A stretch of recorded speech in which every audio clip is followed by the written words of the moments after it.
હાલ ગુજરાત સરકાર વધતા જતા નબીરાઓને બાદ કરીને રિકન્સ્ટ્રક્શન ડેવલપમેન્ટમાં વધુ ધ્યાન આપી રહી છે તેવું જણાઈ રહ્યું છે। જી હા, અમદાવાદમાં આવેલા પૌરાણિક અને વર્ષો જૂના ચંદોડા તળાવનું હવે રિકન્સ્ટ્રક્શન કરવામાં આવશે।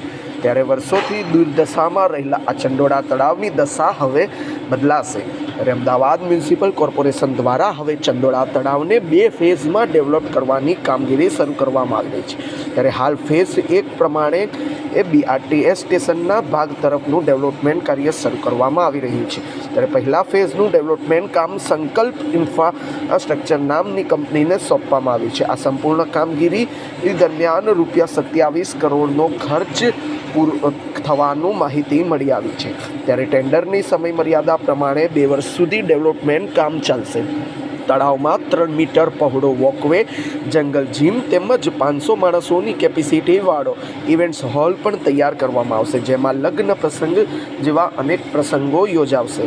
હાલ ફેઝ 1નું કામ ચાલી રહ્યું છે તેમજ ફેઝ 2 પ્લાનિંગ હેઠળ છે, જેમાં આવાસના મકાનો બનાવવાની વાતો ચર્ચામાં આવી રહી છે।